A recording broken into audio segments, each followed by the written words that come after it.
that fresh debates on a settlement deal are surfacing as a result of an alleged final pretrial conference, which basically means a settlement conference between the SEC and Ripple Labs today, April 16th. I have been seeing constant announcements of an incoming settlement deal between Ripple and the SEC. These announcements have been appearing all over Twitter and even in some news outlets. There is no longer any uncertainty, at least not in my mind. Following the Securities and Exchange Commission, SEC was shut down once more when it was pursuing $2 billion in penalties from Ripple, that a settlement deal is very, very close to being reached. On the other hand, as I demonstrated in my most recent video update regarding the lawsuit, this is a significant misunderstanding that is held by many who have not conducted sufficient research or who are simply attempting to promote hype. Regarding the case that was filed against Ripple CEO Brad Garlinghouse and Ripple co-founder Chris Larsen, this final pretrial meeting was an example of the lawsuit. A case against which the Securities and Exchange Commission withdrew all accusations. I'm sorry to be the one to break it to you, but there is no settlement deal that is going to take place today. On the other hand, this week is still very significant since Ripple's defense team is getting ready to submit an opposition brief by the 22nd of April, which is only 6 days away, and a version that has been redacted by the 24th of April.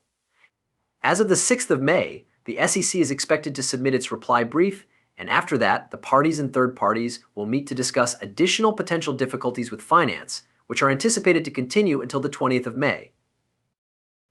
In light of this, there is still an increasing potential that a settlement agreement will be reached in the near future, with the most likely date being the end of May. That there will be a settlement is something that I am quite certain about. The cryptocurrency business, on the other hand, is currently in a scenario where it is either do or die.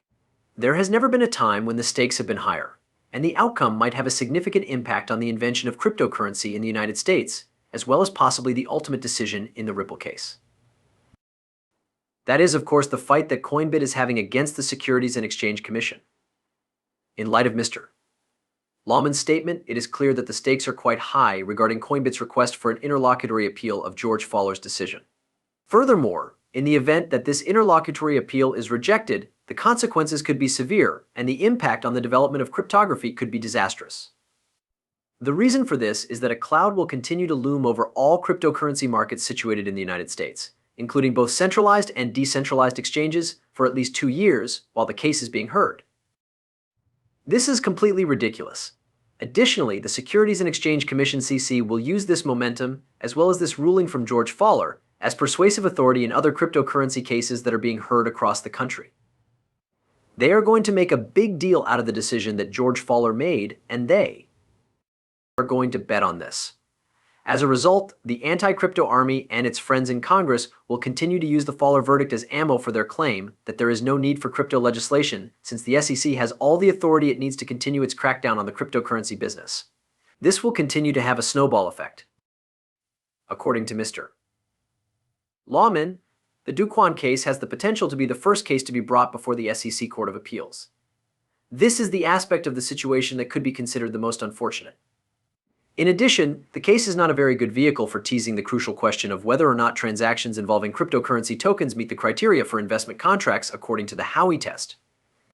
At the end of the day, interlocutory appeals are nearly always a long shot nonetheless. This is precisely why it is so important and hence so vital. The snowball effect might have a devastating impact if George Faller does not comply with her request, which is why it is of the utmost importance that she does the right thing and grants permission. As Gary Gensler continues to stifle crypto and America's innovation, as you can see from chat here, Basel's committee report released showing that U.S. American banks are absent from crypto custody due to SAB 1-1 by the SEC. A game which is proof that Gary Gensler's decisions are stifling America's innovation. Not just crypto, but America can't get involved in the new monetary and digital age.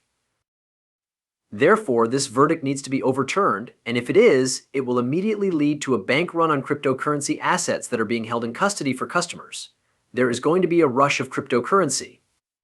Given the current circumstances, it might be argued that the stakes of this action are comparable to those of Ripple's initial litigation against the SEC.